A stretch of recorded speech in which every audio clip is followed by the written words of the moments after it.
हाय दोस्तों, मैं आपका दोस्त राहुल। रात के करीब 12 बज चुके हैं। आज फिर एक बार आपके सामने YouTube लाइव में हाजिर हूँ। जैसा कि आप जानते हैं, पिछली 5 जगहों पर हमने पूरी रात बिताई, पर हमें कोई डरावनी बात नजर नहीं आई और ना सुनाई दी।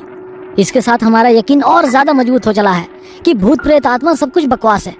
ना इनका कोई वजूद है, ना ये कहीं मौजूद है।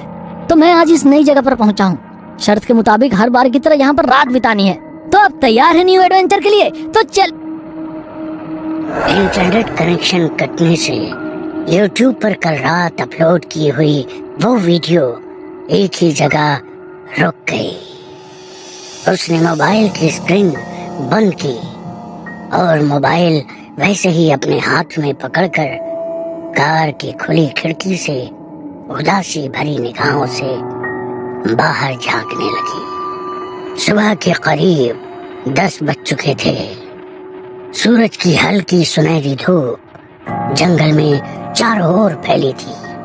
उसी जंगल के बीचों बीच एक कच्ची सड़क पर सफेद रंग की कार धीरे धीरे आगे बढ़ती दिखाई दे रही थी। कार के अंदर बैठे कॉलेज के लड़के लड़कियां जंगल के उस सन्नाटे को बिना कुछ बोले नजरों से ही समझने की कोशिश कर रहे थे।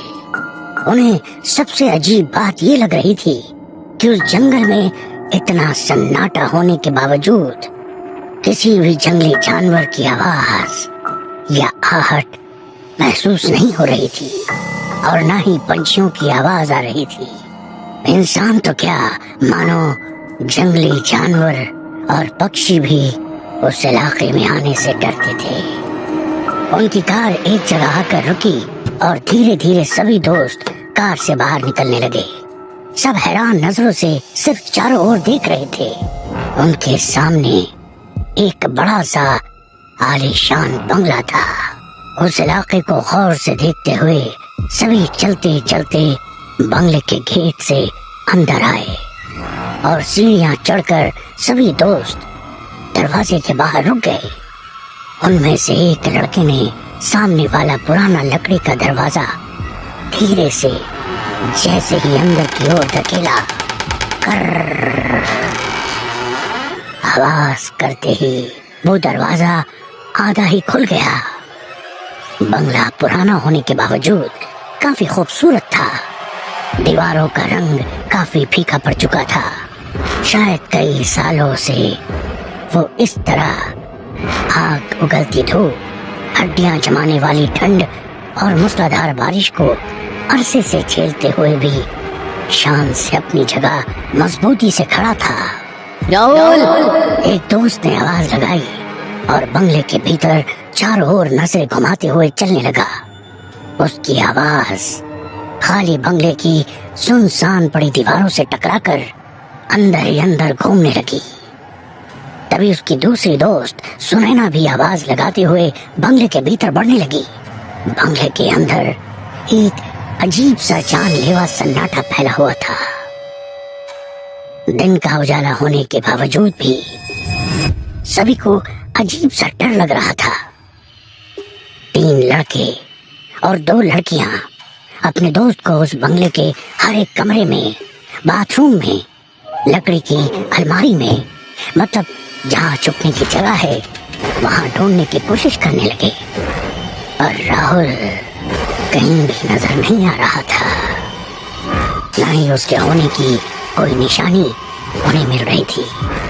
उसका मोबाइल तो कल रात से ही बंद था, साथ ही डिजिटल कैमरा भी। सब कुछ गायब था। ढूंढ ढूंढ कर सब परेशान हो गए। तभी राधिका को उस बंगले में एक अजीब सी मनहूसियत महसूस होने लगी और थकान के कारण उसे चक्कर आने लगा। राधिका की हालत देखकर सचिन ने कहा, शायद हमें अब चलना चाहिए। नाराज होकर खाली हाथ सब दरवाजे से बाहर निकले। सुनैना की आंखों से आंसू छलकने लगे। तभी जैसे उन्हें कोई उस बंगले के नीचे बने तहखाने के बंद झरोखे से देखने लगा।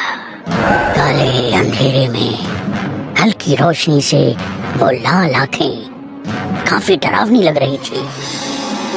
वो आंखें सभी दोस्तों को घूरे जा रही थी पर बंगले के नीचे उस जगह किसी का ध्यान नहीं गया। सब आपस में बात करते हुए अपनी कार में बैठ गए। सभी ने दोबारा एक नजर पूरे इलाके को गौर से देखा। दूर दूर तक घना जंगल, छोटे बड़े पेड़ों के बीच कांटों से भरी झाड़ियां, जंगल के सन्नाटे में हवा के हल्के झोंकों से पेड़ के पत्तों की सरसराहट, सब कुछ इतना खामोश था जैसे किसी कागज पर बना चित्र। ये सब देखकर विवेक ने कहा, यार, दिन के उजाले में तुम लोग साथ होने के बावजूद मेरी फटी पड़ी है। राहुल अकेला पूरी रात इस जगह रहा था, उसकी हिम्मत की दाद देनी पड़ेगी। उसकी बात सुनकर सचिन ने गाड़ी शुरू की। जंगल की कच्ची सड़क से उनकी गाड़ी धीरे धीरे आगे बढ़ने लगी और पीछे बैठी सुनैना ने एक नजर उस बंगले पर डाली। वो वीरान पड़ा बंगला कुछ ज्यादा ही अजीब लग रहा था और उस तहखाने से वो दो आंखें अभी भी सुनैना को घूरे जा रही थी। सर, हमारा दोस्त राहुल लापता हो गया है। सभी दोस्त पुलिस स्टेशन पहुंचे थे। विवेक ने थोड़ी डरी सहमी आवाज में इंस्पेक्टर साहब को बताया। गायब हो गया? मतलब? इंस्पेक्टर साहब ने शक भरी नजरों से सबकी ओर देखा। विवेक एक एक बात इंस्पेक्टर साहब को बता रहा था। बगल की कुर्सी पर बैठी सुनैना को अपना सर पकड़े रोता देख राधिका ने उसको थोड़ी हिम्मत दी। विवेक की सारी बातें सुनकर इंस्पेक्टर साहब अपनी कुर्सी पर थोड़ा पीछे सिरकते हुए छत पर धीरे धीरे घूमने वाले पंखे की तरफ देखते हुए मुस्कुरा कर बोले, शर्त? अकेले रात बिताने की शर्तें, वो भी ऐसी जगह जिसके बारे में हमें कोई भी जानकारी ना हो। इंस्पेक्टर साहब की बात सुनकर सब इस तरह से चुपचाप खड़े थे जैसे वे खुद को ही कसूरवार मान रहे हो। इंस्पेक्टर साहब ने दोबारा से सबकी तरफ देखा और हवलदार से कहा, हवलदार, इनकी एफआईआर रजिस्टर कर लो। आप लोग जा सकते हो। अगर कोई जानकारी मिलेगी तो जरूर बताएंगे। सर, कुछ भी करके हमारे दोस्त को ढूंढ लीजिए। मैं आपके आगे हाथ जोड़ती हूँ। फिक्र मत कीजिए। वैसे राहुल के घर वालों को उसके लापता होने के बारे में जानकारी है? इंस्पेक्टर साहब की वो बात सुनकर सब गंभीरता से एक दूसरे की तरफ देखने लगे। नहीं, पर उसके घर वाले सुबह से हम सबको कॉल करके राहुल के बारे में पूछ रहे हैं। तो तुम लोगों ने क्या कहा? हमने कहा वो हमारे साथ नहीं है। अगर सच्चाई बता देते तो राहुल के घर वाले उसके लापता होने के लिए हमें ही जिम्मेदार ठहराते। वैसे भी उसके लापता होने के लिए तुम लोग ही जिम्मेदार हो ना? नहीं सर, हमने कुछ नहीं किया। उसने तो इंटरनेट पर इस बंगले के बारे में जानकारी ली थी। उसे भूतिया चैलेंज लेने की और ऐसी जगहों की पड़ताल करने की आदत थी। इससे पहले भी उसने कई बार ऐसी अजीबोगरीब जगह की पड़ताल की है। यूट्यूब पर आप उसका चैनल भी देख सकते हैं। बोलते हुए विवेक ने जेब से अपना मोबाइल निकाला। यूट्यूब पर वीडियो सर्च करते हुए इंस्पेक्टर साहब के सामने अपना मोबाइल रख दिया। ये देखिए सर। वीडियो में राहुल रात के अंधेरे में किसी सुनसान जगह चलता हुआ दिखाई दे रहा था। कोई पुराना खंडहर या फिर बंगला नजर आ रहा था। अपने हाथ में डिजिटल कैमरा लेकर राहुल हर एक चीज रिकॉर्ड करते हुए आगे बढ़ रहा था। साथ ही वह उस जगह और वक्त के बारे में जानकारी भी दे रहा था। तो ये है तुम्हारा दोस्त राहुल?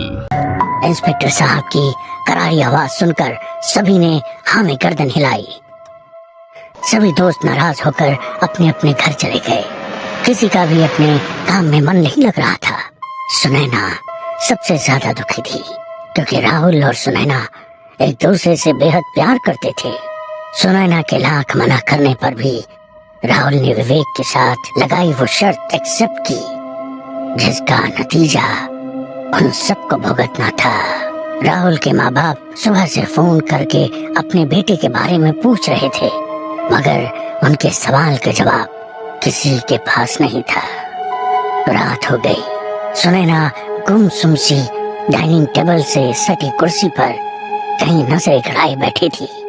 सुनैना बेटा, क्या हुआ?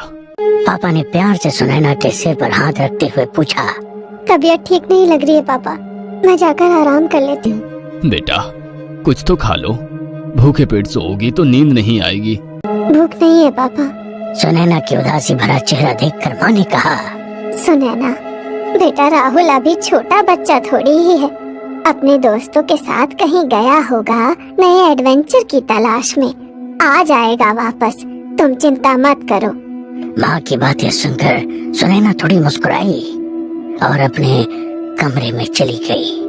उसने अपने कमरे का दरवाजा बंद किया और फूट फूट कर रोते हुए अपने बेड पर लेट गई। रह रह कर उसे राहुल की याद आ रही थी। अपना मोबाइल लिया और राहुल को फोन करने लगी। पता था कल रात से ही उसका मोबाइल बंद है, पर दिल ये मानने को तैयार नहीं था। मोबाइल स्विच ऑफ था। मोबाइल बेड पर रखकर वो उसकी यादों में रोने लगी। सब कुछ कितना अच्छा चल रहा था। घंटों एक दूसरे के साथ समय बिताना, उसके बाइक पर बैठकर दूर पहाड़ों की सैर करना, फिल्म देखना, कड़ाके के ठंड में भी रात को उसकी फेवरेट आइसक्रीम खाने के लिए बाइक पर शहर में घूमना। एक पल में सब कुछ बदल गया।